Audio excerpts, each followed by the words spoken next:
அடுத்து இப்போ வந்து எக்ஸாம் பாயிண்ட் ஆஃப் வியூ பார்த்தீங்கன்னா செக்ஷன் 30 ஆஃப் சிஆர்பிசி. இப்போ வந்து 24 ஆஃப் பிஎன்எஸ்எஸ். செக்ஷன் 30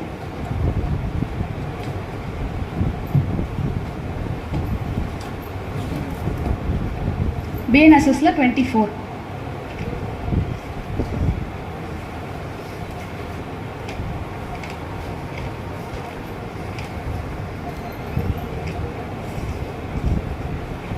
பாருங்க, sentence of imprisonment in default of fine அப்படின்னு இருக்கு.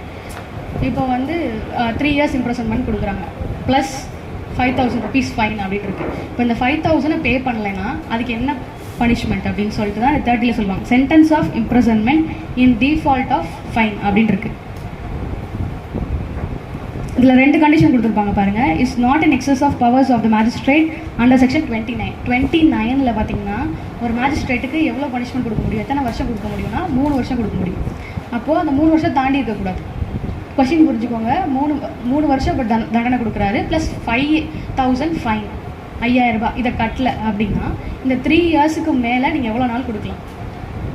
3 years இருக்குது. அந்த 3 years பனிஷ்மெண்ட் இருக்குது, சென்டென்ஸ் இருக்குது. இந்த ஃபைன் கட்டலைன்னா நீங்கள் எவ்வளோ நாள் வந்து பனிஷ்மெண்ட் கொடுக்க முடியும்? கொடுக்க முடியாது சார். கொடுக்கலாம். எத்தனை நாள் கொடுக்கணும்? இதுலேயே இருக்குது. 1/4னா எவ்வளோ, எத்தனை நாள்? பனிஷ்மெண்ட்லேருந்து 1/4 இது கொஷின். பனிஷ்மெண்ட்லேருந்து 1/4. இப்போ தெஃப்ட் எடுத்துக்கிட்டிங்கன்னா 3 வருஷம் பனிஷ்மெண்ட். அந்த 3 வருஷத்துலேருந்து 1/4 இல்லை மேஜிஸ்ட்ரேட்டோட பனிஷ்மெண்ட் கொடுக்கக்கூடிய அந்த பவர்லேருந்து 1/4.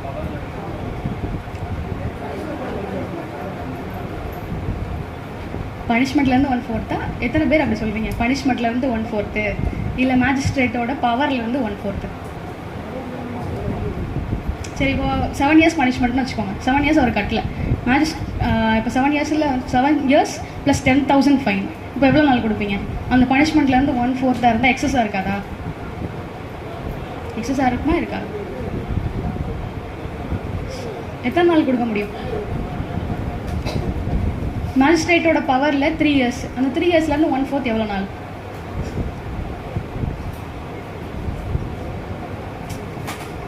3 years பாதியாக பிரித்து கணக்கு போட்டு சொன்னாலே 9 months வரும். 6 months எப்படி வரும்? 1/4 வந்து 9 months. ஆக்சுவலாக இதில் ஒரு குழப்பம் இருக்குது பாருங்கள். ஏ பாருங்கள், is not in excess of powers of magistrate under section 29 இருக்கா? அடுத்து பி பாருங்கள், shall not where imprisonment has been awarded as a part of substantive sentence exceed 1/4 of the term of imprisonment which the magistrate is competent to inflict as a punishment.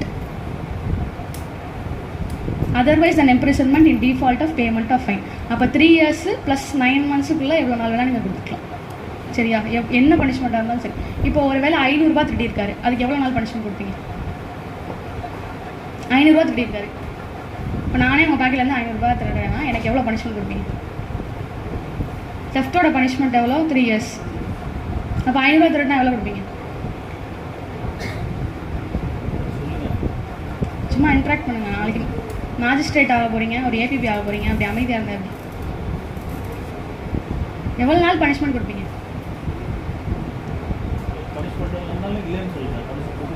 இல்லை, பனிஷ்மெண்ட்டே கொடுக்க மாட்டீங்க, மன்னிச்சு விட்ருவீங்கனாலும் பரவாயில்ல. 1 year அதிகம் sir. 1 மாதம் 500 ரூபா திருடுறதுக்கு 1 மாதமே அதிகம். 1 week, 20 days, 15 days மேஜிஸ்ட்ரேட்டோட பவர் தானே. சரியா? இதிலேருந்து இப்போ டிஃபால்ட் ஆஃப் ஃபைன். இப்போ 500 ரூபா கட்டணும். அவன் திருட்டு 500 ரூபா ப்ளஸ் இன்னொரு 500 ரூபா, 1000 ரூபா கட்டணும். இந்த 1000 ரூபாய் கட்டல அப்படின்னா எவ்வளோ நாள் கொடுப்பீங்க? 9 மாதம் கொடுக்கலாமா? 7 days ப்ளஸ் 9 monthsக்கு கொடுத்துடலாமா? ஏன் கொடுக்க முடியாது? எங்கே இருக்குது அப்படி?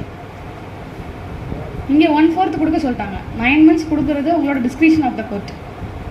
சரியா? 9 monthsம் நீங்கள் கொடுக்கலாம். நீங்கள் 500 ரூபா திருடினதுக்கு 3 வருஷமும் கொடுக்கலாம், டிஸ்கிரிப்ஷன் ஆஃப் த கோர்ட். ஆனால் நம்மளோட என்ன சொல்லுவாங்க அதுக்கு பேர்? Facts and circumstances of the கேஸை பொறுத்து நீங்கள் கொடுத்துக்கலாம். சரியா? 1 கோடி ரூபா திருடினாலும் 3 வருஷம் தான் பனிஷ்மெண்ட்டு இல்லையா? கரெக்டு தானே சார்? தெஃப்டில் அப்படி தானே இருக்குது. 1 கோடி ரூபா நான் திருடி வெறும் திருட்டு மட்டும்தான் பண்ணியிருக்கேன். உங்கள்கிட்ட இருந்து உங்கள் வீட்டிலேருந்து 1 கோடி ரூபா திருட்டிட்டு வரேன்னா எனக்கு எவ்வளோ வருஷம் பனிஷ்மெண்ட்? 3 வருஷம் தான் பனிஷ்மெண்ட். பேமெண்ட் இப்போ 2 கோடி ரூபா ஃபைன் போடுறாங்க, அதை நான் பே பண்ணல. அப்போ எவ்வளோ கொடுக்க முடியும்? 1/4 தான் கொடுக்க முடியும். ஏன் இவ்வளோ யோசிக்கிறீங்க? 1/4 தான் கொடுக்க முடியும். ஏன்னா அப்படி தான் இருக்குது சிஆர்பிசியில். அதை தாண்டி இவ்வளோ ரூபாய்க்கு இவ்வளோ கொடுக்கணும்னு இல்லை. கரெக்டாக? இது புரிஞ்சுதாக்கே. இப்போ மேஜிஸ்ட்ரேட்டுக்கு வந்து 3 வருஷம் தான் பனிஷ்மெண்ட் கொடுக்க முடியும். நான் 6 வருஷம் கொடுக்க முடியும்னு சொல்கிறேன். நான் ஒரு மேஜிஸ்ட்ரேட்டு, நான் 3 வருஷம் எனக்கு பனிஷ்மெண்ட் கொடுக்க முடியும். ஆனால் எனக்கு எக்ஸசிவ் பவர் இருக்குது, நான் 6 வருஷம் என்னால் கொடுக்க முடியும் பனிஷ்மெண்ட். எங்கே இருக்குது சார்? நீங்கள் சொல்கிறது கரெக்டு. 6 வருஷம் எனக்கு கொடுக்கறதுக்கு பவர் இருக்குது. நான் ஒரு மேஜிஸ்ட்ரேட். எங்கே இருக்குது? அடுத்த செக்ஷன்லேயே இருக்குது, கீழே பாருங்கள். 31 sentences in case of conviction several offenses at one trial. அதில் கீழே பாருங்கள்.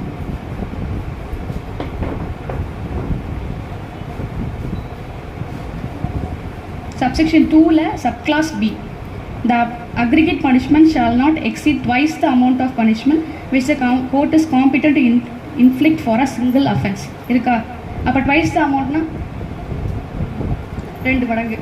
அப்போ மேஜிஸ்ட்ரேட்டுக்கு 6 years கொடுக்கலாமா? எப்போ கொடுப்பீங்க?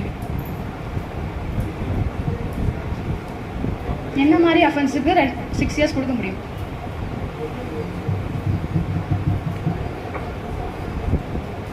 இப்போது நான் வந்து நேற்று ஒருத்தட்ட போய் ஒரு கோடி ரூபா திருடுறேன், இல்லை 1 லட்ச ரூபா திருடுறேன்னு வச்சுக்கோங்க. அவ்வளோதான் என்னால் திருட முடியும். அடுத்து உங்கள்கிட்ட வந்து 1 லட்ச ரூபா திருடுறேன். இப்போ ரெண்டையுமே ஒரே ட்ரையல் நடத்தலாமா? அடுத்த நாள் நெக்ஸ்ட் டே நான் வந்து உங்ககிட்ட 1 லட்ச ரூபா திருடுறேன், ட்ரையல் நடத்த முடியுமா? முடியாது. சேம் கைண்ட் ஆஃப் அஃபென்ஸாக இருந்தால், ஆனால் ரெண்டுமே வேறு நாளில் நடந்திருக்கு. நான் பண்ணது நேற்று ஒன்று, இன்றைக்கி ஒன்று, டிஃப்ரெண்ட் பர்சன்ஸ். கரெக்டு தானே? ஃபஸ்ட்டு உங்கள்கிட்ட திருடுறேன், அதுக்கப்புறம் இவங்க கிட்ட திருடுறேன். டிஃப்ரெண்ட் பர்சன்ஸ், அதுக்கப்புறம் அமௌண்ட்டும் டிஃப்ரென்ஸ்னு வச்சுக்கோங்க. 1 lakh 2 lakh இப்படி திருடுறேன். இது ரெண்டையும் ட்ரையல் நடத்த முடியுமா? முடியாது. ஒரே நேரத்தில் முடியும். ஜாயின்ட் ட்ரையல் ஒன்றாவே. அதாவது பார்த்திங்கன்னா 219 கொடுத்துருப்பாங்க. இப்போது இன்றைக்கி டேட் என்னென்னா, இன்றைக்கி 1ஆம் தேதி சும்மா வச்சுக்கோங்க. 1ஆம் தேதியிலேருந்து அடுத்த வருஷம் இதே 1ஆம் தேதிக்கு முந்தின நாள் வரைக்கும் 3 அஃபென்ஸ் பண்ணியிருந்தோம்னா நம்ம பண்ணிக்கலாம். என்ன பண்ணலாம்? ட்ரையல் கண்டக்ட் பண்ணி சார்ஜ் ஃப்ரேம் பண்ணி ஒன்றாவே நடத்தலாம். அது ஒரே மாதிரி அஃபென்ஸாக இருக்கணும். தெஃப்ட்னா தெஃப்ட் மட்டும்தான் இருக்கும். இப்போ தெஃப்ட் பண்ணுறேன், ராபரி பண்ணுறேன், எக்ஸ்டார்ஷன் பண்ணுறேன், இது 3ம் ஒரே இதுக்குள்ளே தான் வரும். அஃபென்சஸ் அகென்ஸ்ட் ப்ராப்பர்ட்டி இதுக்குள்ளே தான் வரும். ஆனால் நான் என்ன பண்ண முடியாது, இது 3ஐயும் ட்ரையல் நடத்த முடியாது. அங்கே என்ன சொல்கிறாங்க, ஒரே மாதிரியான அஃபென்ஸாக இருக்கணும், ஒரே பனிஷ்மெண்ட் கூடியதாக இருக்கும். இப்போ தெஃப்ட்டுக்கு வேறு பனிஷ்மெண்ட்டு, ராபரிக்கு வேறு பனிஷ்மெண்ட். அப்படி இருக்கும் போது அது 3ஐயும் கண்டக்ட் பண்ண முடியாது. 3ம் தெஃப்டாக இருந்தால் ஒரே டிஃப்ரெண்ட் பர்சன்ஸாக இருக்கலாம், இல்லை டிஃப்ரெண்ட் இடமா கூட இருக்கலாம். அப்படி இருந்துச்சுன்னா அந்த 3ஐயும் கம்பைன் பண்ணி நீங்கள் வந்து ட்ரையல் நடத்தலாம்னு சொல்லி 219 CRPCல சொல்கிறோம்.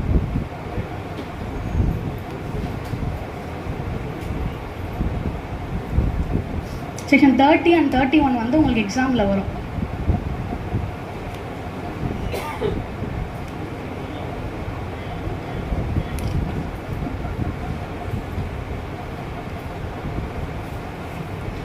சரி, நெக்ஸ்ட்டு வந்து டிஸ்பென்ஸ் வித்துன்னு ஒன்று கேள்விப்பட்டிருக்கீங்களா? எங்கே இருக்குது டிஸ்பென்ஸ் வித்? வேறு டிஸ்பென்ஸ் வித்துன்னு ஒரு 4 இடத்துல இருக்குது. எந்த டிஸ்பென்ஸ் வித்துனா முதல் என்னன்னு தெரியுமா? டிஸ்பென்ஸ் வித்துனா அந்த அக்யூஸ்டு இல்லாமல் அவங்களோட ப்ளீடர் வச்சு நம்ம நடத்திக்கலாம். அதாவது அட்வொகேட் நம்ம வந்து அவங்களோட ப்ரெசன்ஸ், அக்யூஸ்டோட ப்ரெசன்ஸ் இல்லாமல் நம்மளை வச்சு ட்ரையலோ எவிடன்ஸோ எல்லாமே எடுத்துக்கலாம். இதுதான் வந்து டிஸ்பென்ஸ் வித். சரியா? இப்போ டிஸ்பென்ஸ் வித் எங்கெங்கே இருக்குது? 205ல் சொன்னாங்க. வேறு 205, 317, அப்புறம் 4 ஸ்டேஜ் இருக்குது. 4மே டிஃப்ரெண்ட் ஸ்டேஜில் இருக்குது. 205ன்றது வந்து ஸ்டார்டிங் ஸ்டேஜ். 317 ட்ரையல் ஃபுல்லாக. 317 பெட்டிஷன் நம்ம ஃபஸ்ட்டு அதான் பண்ணுவோம். 317 பெட்டிஷன் தான் போடும். அது ஃபுல்லாக ட்ரையல் முடிகிற வரைக்கும், ஜட்ஜ்மெண்ட் வரைக்குமே நம்ம 317 பெட்டிஷன் போடலாம். Next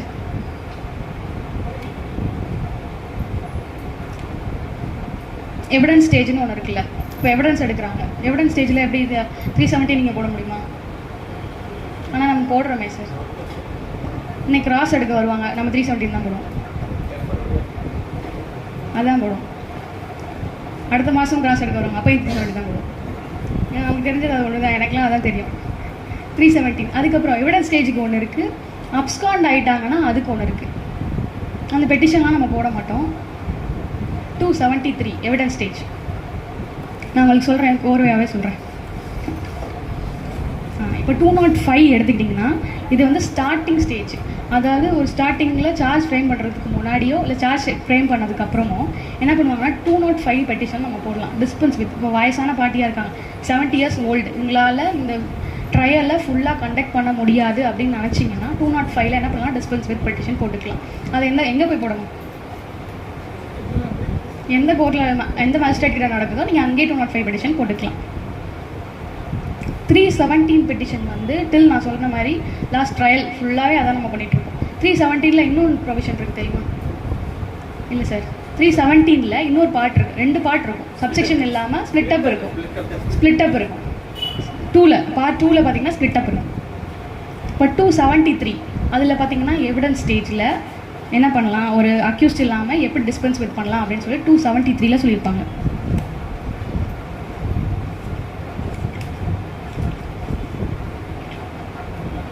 evidence to be taken in presence of accused.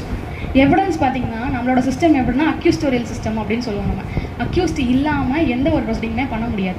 அதுக்கு அக்யூஸ்டோட ஆல்டர்னேட்டிவ் யார், நம்மளோட ரெப்ரசன்டேட்டிவ் யார், நம்ம. இப்போ ப்ளீடர் வச்சு நம்ம பண்ணிக்கலாம். அதுதான் வந்து இந்த 4 இதுலையுமே சொல்லியிருப்பாங்க. இப்போ இதில் வந்து பார்த்திங்கன்னா ஆடியோ வீடியோ எலக்ட்ரானிக் மீன்ஸுன்றதை ஒன்று கொண்டு வந்திருப்பாங்க இதில். சரியா? இப்போ எவிடன்ஸ் எடுக்க இப்போ அக்யூஸ்ட் இல்லைன்னு வச்சுக்கோங்க, அவர் ஜெயிலில் இருக்கிறாரு, நம்ம இருக்கோம், இப்போ நம்மளும் இல்லை அப்படின்னா ஆடியோ வீடியோ எலக்ட்ரானிக் மீன்ஸில் எங்கே இருந்தாலும் சரி, அவங்க வேறு ஊரில் இருந்தாலும் சரி, வெளிநாட்டில் இருந்தாலும் சரி, அங்கேருந்து நம்ம என்ன பண்ண முடியும், எவிடன்ஸ் எடுக்க முடியும். அதுதான் இதில் சொல்லியிருப்பாங்க. சரியா? 273 டிஸ்பென்ஸ் வித் இருக்குது. அடுத்து 299 பார்த்தீங்கன்னா அப்ஸ்காண்டிங் அக்யூஸ்ட்னு இருக்கும்.